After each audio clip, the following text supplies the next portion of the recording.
Hello, I am Michael Feeley, and welcome once again to this week's podcast, The Secrets of Da Vinci. So, codes and secrets have always been my passion.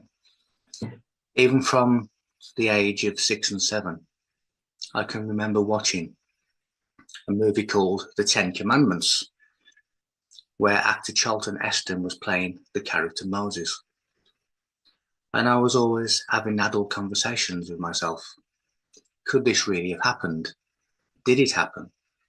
Did Moses really exist? Was he able to lead all of these people through the Sinai desert, part an ocean, and continue to escape the Egyptians?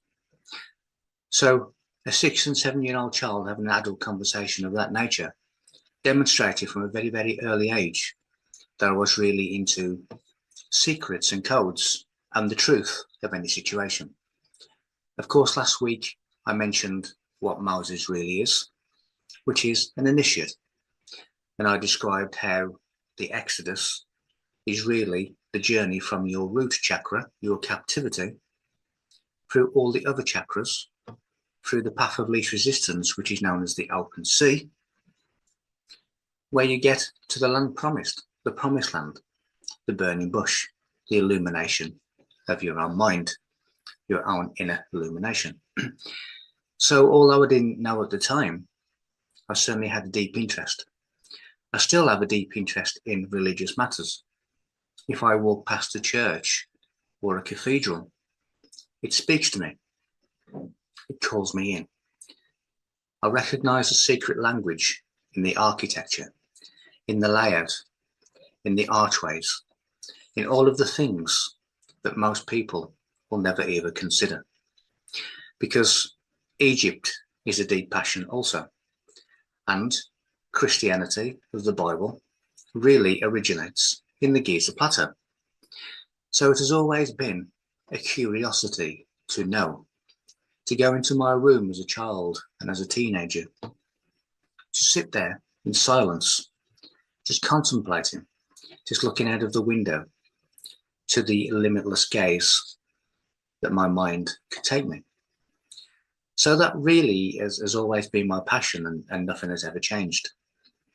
I absolutely love the thrill of piecing information together, piecing evidence together, and understanding what the mystics know, understanding what the ancients have left for us to decipher.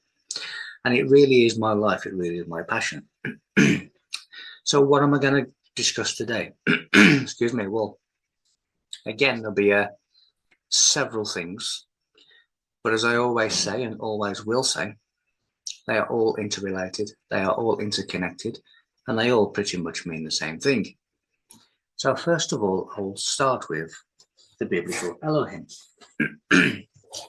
So the Elohim, again, I'm speaking in mystical terms, relates to the water of the leaf. Now, the water of the leaf, which I'll go into in more detail in a moment, relates to the individual experience that emanates from the cosmic sea. The cosmic sea being the universe. And each and every one of us are symbolized as the fish of Christianity. So we are all fish from the sea. So let me go a little bit deeper into the Elohim. And again, I will use a visual aid of the board. So the word Elohim then gives us the word Eloah, which also gives us the word Allah, which in Islam means God. Now the Bible talks about the Elohim as if the Elohim was God, and this is why. But the word Elohim and Eloah means oak, as in the oak tree. Now, when you look at the likes of the Druids, the word Druid means oak knowledge, or the knower of oak trees. So straight away we have the Bible, Islam, and Druidism, which can all be connected by the oak tree, the Elohim. Now the word oak in ancient language is Heyg, H-E-Y-G. but that word also means goat. So it may seem a strange etymology, but we've now gone into goat, which could take us into astronomy with Capricorn, or it could take us into the Knights Templar with Baphomet, who of course is a goat.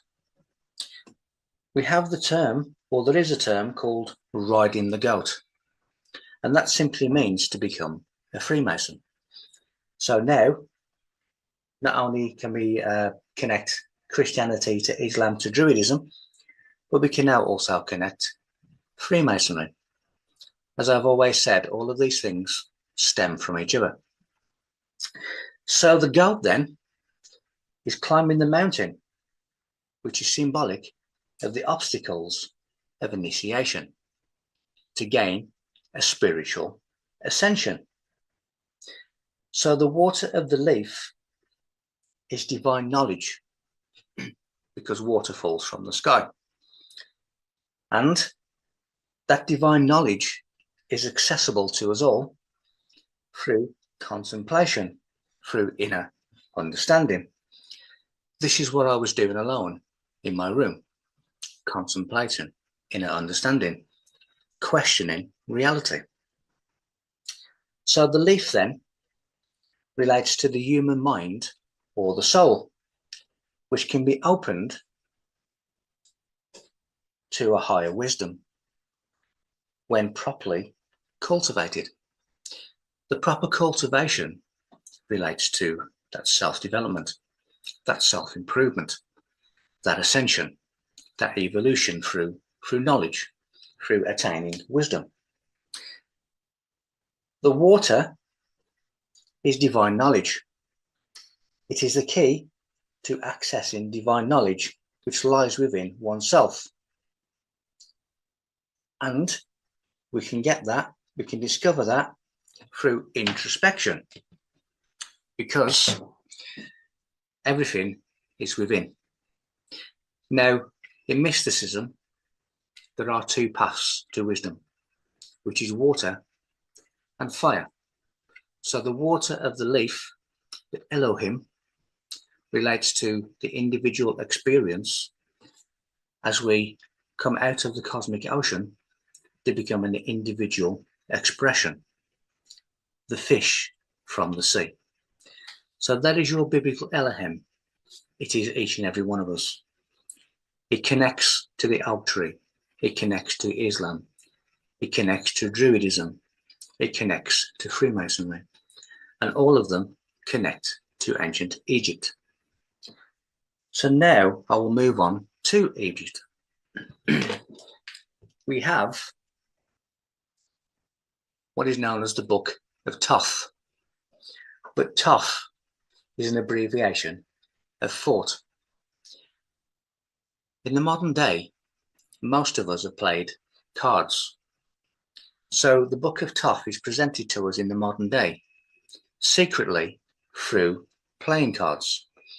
And although there are 4 playing cards, today I'm just going to deal with the spade. But I shall deal with the spade as in the guarding tool, which relates to the same thing. So the spade then, or the handle of the spade, relates to the spinal column. And the shovel part of the spade relates to the sacrum, which is the sacred bone at the bottom of the spine. The spine is considered the serpent that connects to the brain. So we have the sacrum, which connects to the brain. And it gets to the 33rd vertebrae, the 33rd degree, again a Masonic connection, which is known as the House of Illumination. So what we have here then is the spine, which has 33 columns, which I've mentioned previously. If our consciousness remains in the sacrum area, it is the lower aspect of self. It is where we have sexual urge, lust, greed, power, ego. And if we allow our consciousness to remain there, It will be forever there. It will never transition to the 33rd degree. In other words, those energies will never journey to our higher aspect. Now, this is known as killing your own Christ, because you never get to the 33rd degree, which is Golgotha. Golgotha means skull, place of skulls, which obviously relates to the head. And this is why Christ died aged 33, because we killed him before he ever got to the higher level, to the mind. Now, when you become awakened or illuminated to past memories or past lives, you have connected your spine, your sacrum, to your higher power of truth, which is Ammon, the hidden one, which in itself relates to Ammon's horns, which is the hippocampus. I've mentioned the hippocampus on previous videos, which is really Solomon's temple, which contains the Ark of the Covenant, the electrical signals of the brain. This is why sometimes we see statues of Moses, initiate, with horns. It is Ammon's horns. It is Solomon's temple. Now, going back to when you become awakened or illuminated to past memories and past lives, for those who are aware of my previous podcasts, you will also be aware that in a previous life, which I remember, I was Salai, or Sal, which was Leonardo da Vinci's personal scribe. Because I have memories of that past life, then I have connected the sacrum to the 33rd vertebrae and beyond, which is the illumination.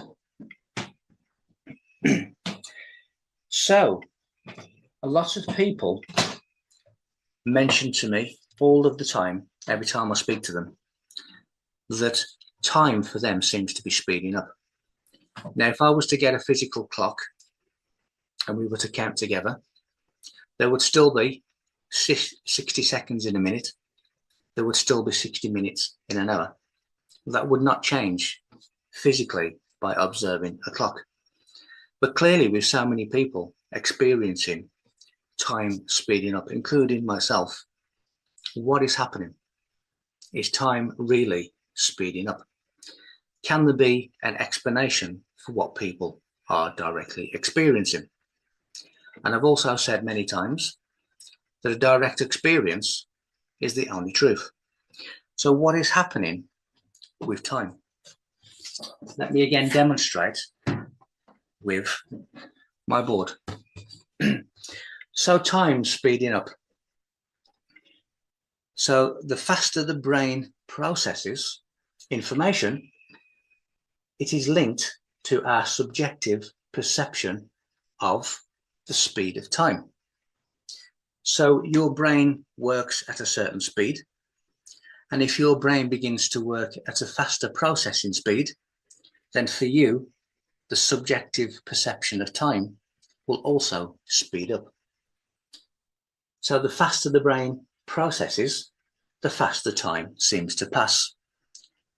Physical observation, it doesn't speed up, but the perception of time speeds up the faster your brain goes.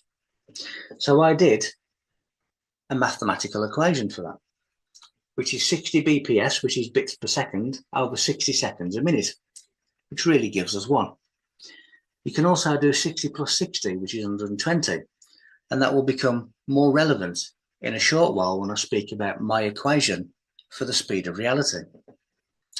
So the time and the brain processing is the same thing. Time is a subjective perception of the brain. So that then leads me on to, if you have super brain speed, then it gives a perception of no time. So what is the relevance of this? I have seen countless strange craft in our skies. Some people call them UFOs, some call them by different names. I have seen them, they are there. And know that these UFOs are flown by the power of thought. the thought of the pilot. So, if UFOs are flown by the thought process of the pilot, if that pilot has super fast brain processing speed, they would have the perception of no time at all. Mathematically, 0t, 0 time. So, no matter how big the distance or how far the distance between point A and point B, it would take no time to get between the 2 points because there would be no perception of time. So therefore, 0 time over d over distance would not exist. This is how they can travel for many miles, but no time has passed. This is maybe why when people have a time loss, when they experience being what they call abducted or taken to other places, time for where they are doesn't change.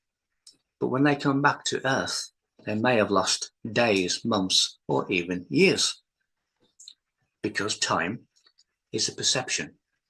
It is connected to the processing speed of the brain. And when that brain speeds up for whatever reason, through an awakening, through higher understanding, through the need to understand things more quickly, when this happens, time seemingly speeds up. So if you're one of those people who have experienced this and you wonder where the days are going, you wake up in the morning and there seems to be nothing in between going to bed at night, then you are one of these people whose brain has sped up. This is why time seemingly speeds up. On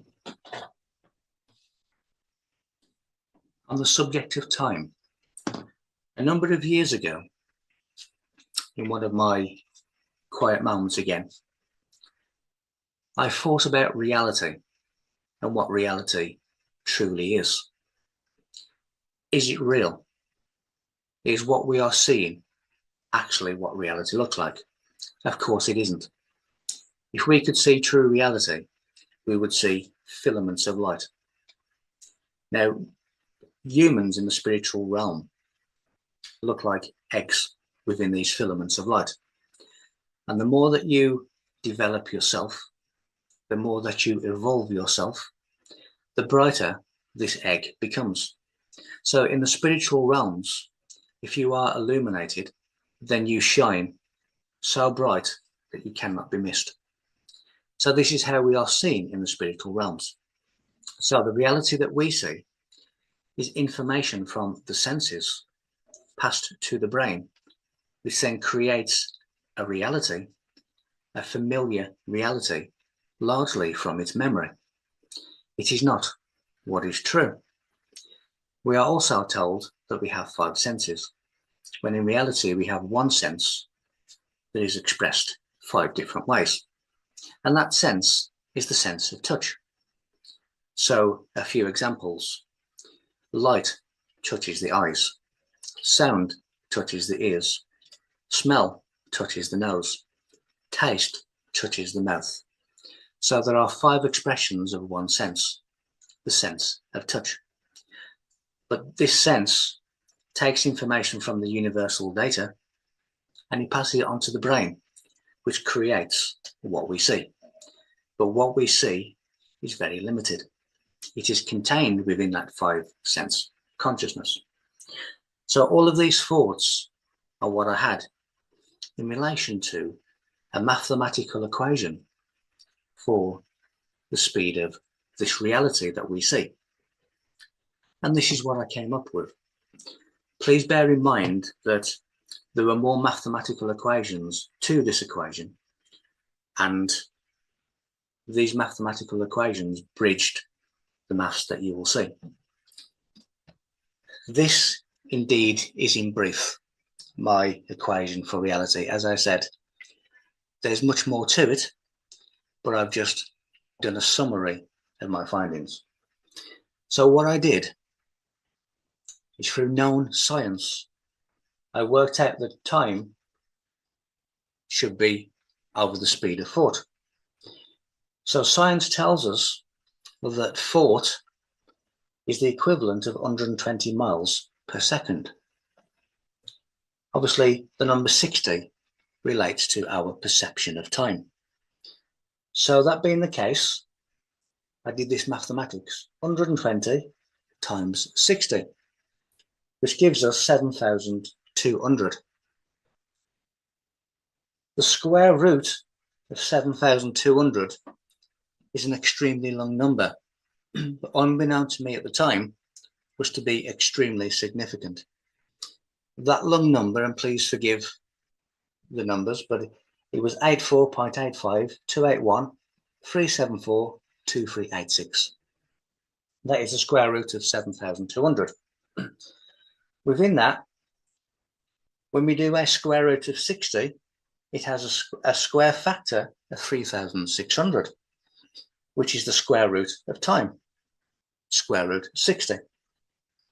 So in essence, the speed of reality is the square root of 60, which equals 7.7, and then there was a series of other numbers, which equals 3.33333 meters per second. Now, you will note that 3.3 is also the measurement of a meter, 3 feet, 3 inches, and it is a universal consciousness measurer. So all of this relates to the measuring of consciousness within the universe, but also the speed of reality. Now, the word universe is one verse, and a verse relates to a metrical rhythm. Metrical relates to the meter. So it was all beginning to come together and complement each other.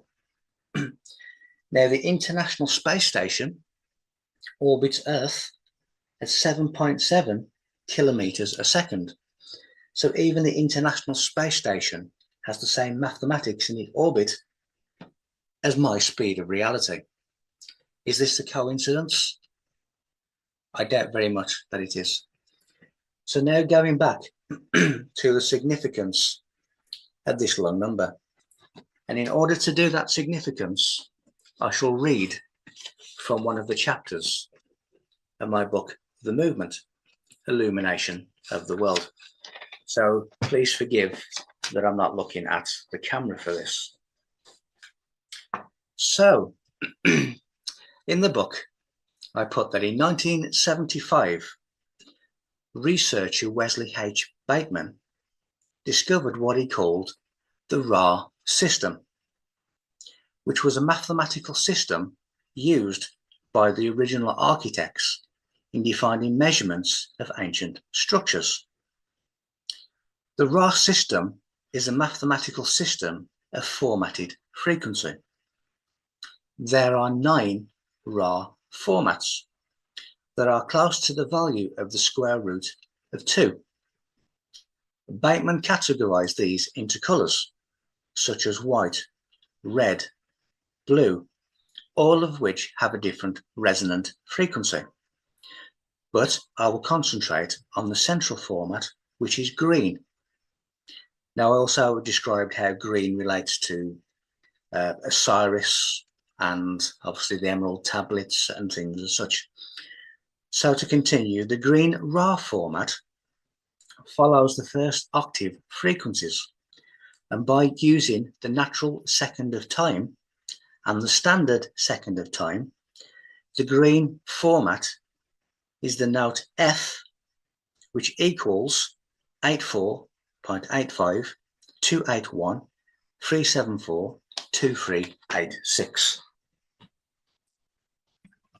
The exact same numbers that I came across when working out my equation for the speed of reality. How is that possible? It has 2, 4, 6, 8, 10, 12, 14 numbers, a 14 number sequence in the Great Pyramid, which is the exact same 14 number sequence that I came across as I was working out mathematically the speed of reality. The possibility of that happening by chance is 0.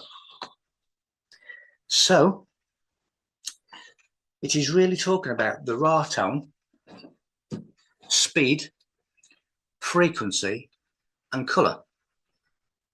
Isn't it amazing how all of these things happen together?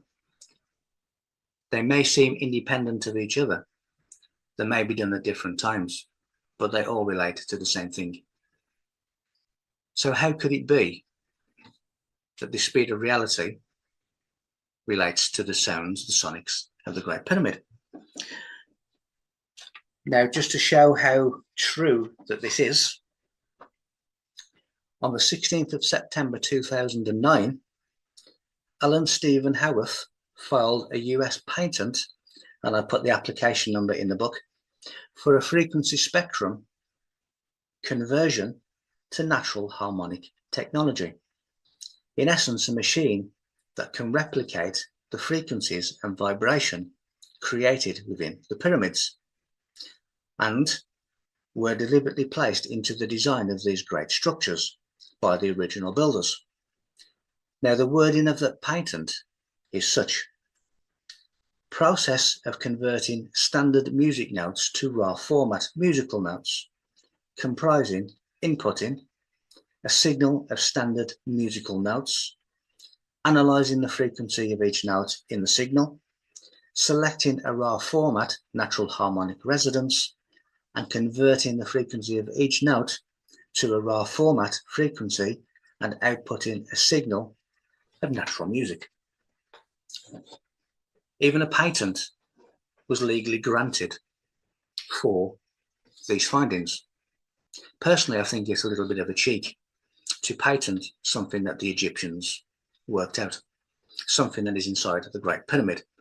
For someone in the modern day to say, this is now mine, is really taking the mick. However, it reinforces and validates my speed of reality, what Mr. Bateman found in the raw format, this 14 sequence number, and of course the subsequent patent in 2009.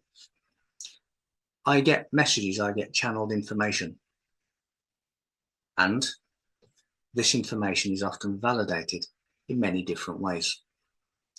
So today I covered the biblical Elohim, which is really the water of the leaf.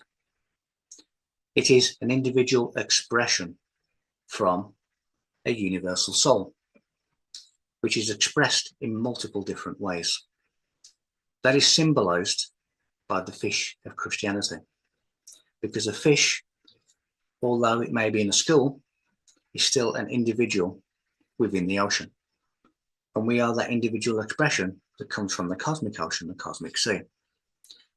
I connected the Elohim to Islam, to Allah, to the Druids, to Freemasonry, to the Knights Templars. I then moved on in relation to time seemingly speeding up, saying that to look at a clock physically, there would still be 60 seconds in a minute, there would still be 60 minutes in an hour, there'd still be 24 hours in a day. However, the perception of time speeding up is related to the speed of your brain process. And the faster that brain begins to process, the faster time seems to pass.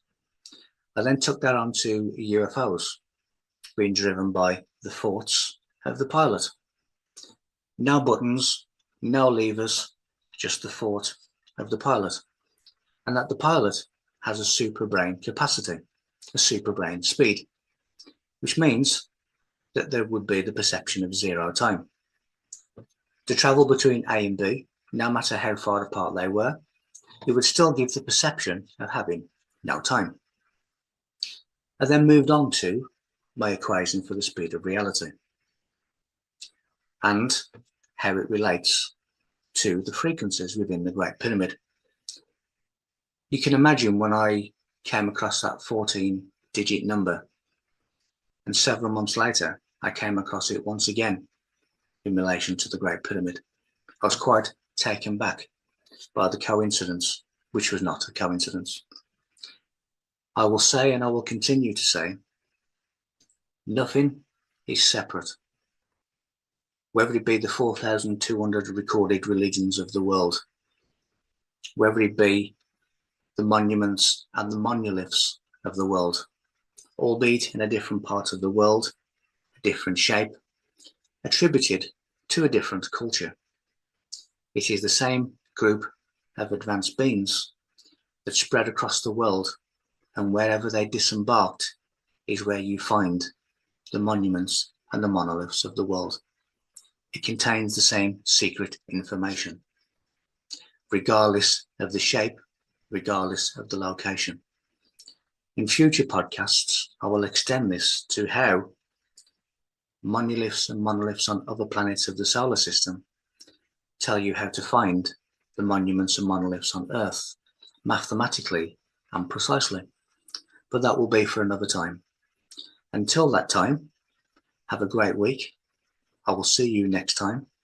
And always remember, all things, the basis of all mystical teachings, relate to the self-development of you. Thank you very much for watching.